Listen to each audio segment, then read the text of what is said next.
চট্টগ্রামে কর্ণফুলী নদীর তলদেশ দিয়ে নির্মিত দেশের প্রথম টানেল চালুর পর থেকেই আর্থিক ক্ষতির মুখে পড়েছে প্রকল্পটি।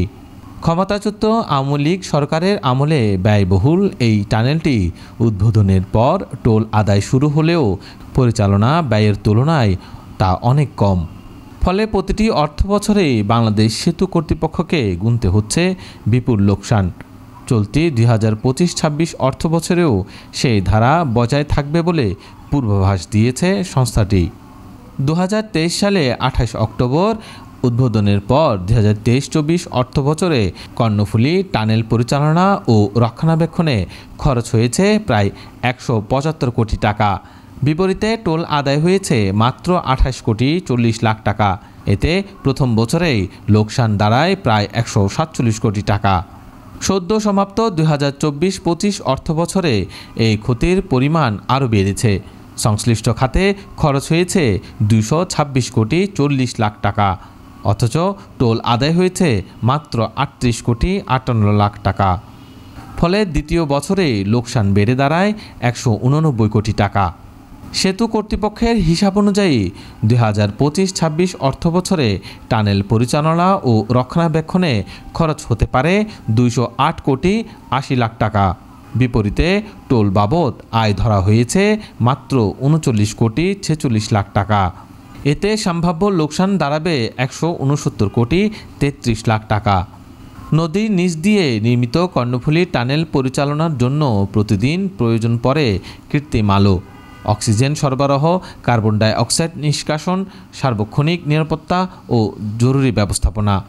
এছাড়া রয়েছে কর্মীদের বেতন, বিদ্যুৎ, রক্ষণাবেক্ষণ এবং অন্যান্য আনুষঙ্গিক খরচ।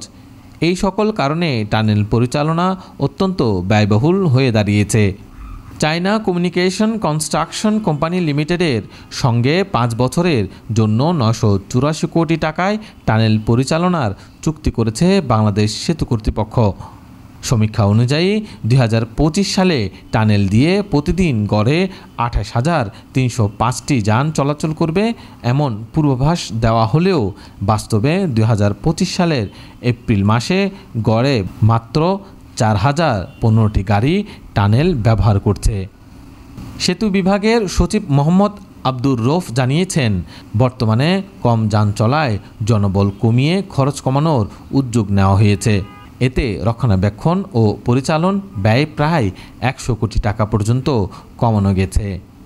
তিনি আরও জানান, টানেল দিয়ে যাতে ঢাকা-কক্সবাজার রুটে সরাসরি যানবাহন চলাচল করতে পারে সেই লক্ষ্যে যোগাযোগ অবকাঠামো নির্মাণের কাজ চলমান রয়েছে। আনোয়ারা প্রান্ত থেকে কক্সবাজারমুখী একটি সংযোগ সড়ক নির্মাণ করছে সড়ক ও জনপথ অধিদপ্তর। এটি সম্পূর্ণ হলে চট্টগ্রাম শহর এড়িয়ে দ্রুত যাতায়াত সম্ভব হবে, যা যানবাহনের সংখ্যা ও টোল আদায় বৃদ্ধি করতে সহায়ক হবে।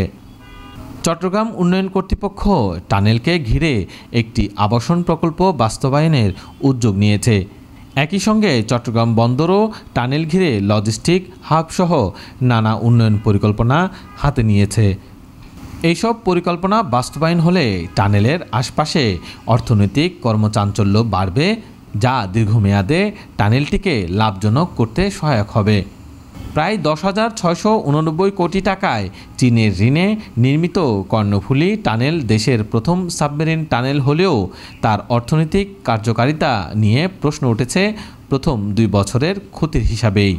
তবে সরকার আশাবাদী, রুট সম্প্রসারণ, যোগাযোগ ব্যবস্থার উন্নয়ন ও পরিচালন ব্যয় হ্রাসের মাধ্যমে অদূর ভবিষ্যতে টানেলটি লাভের মুখ দেখবে। এখন দেখা যাক এই উচ্চাকাঙ্ক্ষী প্রকল্প কত দ্রুত সেই লক্ষ্যে পৌঁছাতে পারে।